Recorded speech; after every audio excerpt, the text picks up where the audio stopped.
Which program would you call the biggest sleeper program in college football? Because I think it's Central Florida. I think it's UCF. UCF has been hiding in plain sight to me.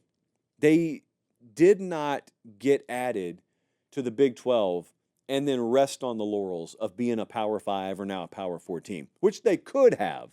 You know, when you get granted that access, you could just throw your hands up and kick your feet up and say, all right, we're here now. We're going to make more money. Good enough is enough. Let's cruise. That's not what they did. They got welcome to the party, and then they said, we're actually going to try and run the party. Not ruin it, running the party. They invested big time, and they're continuing to invest. They're the only Big 12 school in this part of the country. So think about the talent acquisition standpoint here.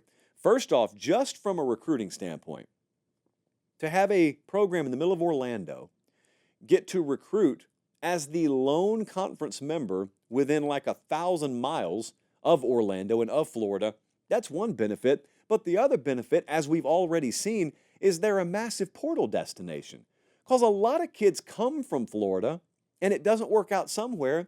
They want to go back closer to home. There it is. It's UCF. Javon Baker, just this past year, ends up getting drafted. He didn't start his career at UCF. He started his career at Bama. And then he ended up at UCF because he wanted to transfer down there. KJ Jefferson is their quarterback this year. He was at Arkansas last year. So you'll see him continue to load up in portal guys. But recruiting, they should be, and already are, and should continue to be one of, if not the best recruiting programs in the Big 12. There is a massive facilities upgrade project underway. When I was down there, I was in Malzahn's office. They've got some mock-up designs of what that place is about to look like. You won't recognize it. So if you've been down there, and then you go down there again 5 years from now, or like 3 years from now, whenever they have that completed, you won't recognize that place. Unbelievable. And not everyone is taking a deep dive into facilities enhancement these days because that money's going elsewhere, if you know what I mean. So they will recruit as well as anyone in the Big 12. They'll portal as well as anyone. The value proposition in recruiting and portal that UCF can offer to a kid is totally unique. No one else in the Big 12 has that.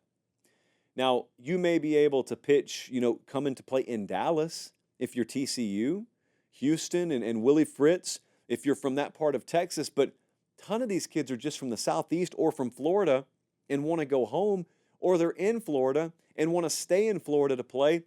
And for whatever reason, maybe it's not FSU or Florida or Miami, or maybe they do have offers from them. And UCF says, hey, we're at the same table now. They're going to win some of those battles. And they've got a head coach that's played at the highest level the sport has to offer.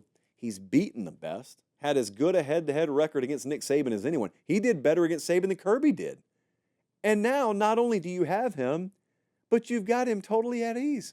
Malzahn doesn't strike me as the guy looking to get out of Orlando. He strikes me as the guy who settled into Orlando. So you got a guy who's got a championship pedigree, who's been around the block, who understands how to call plays, and he's got an infrastructure around him that understands how to recruit. And they got good minds in the building.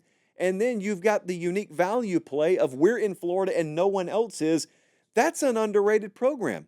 Who's talking about Central Florida right now? I mean, in the mainstream conversation, not a lot of people are. That's the definition of a sleeper program.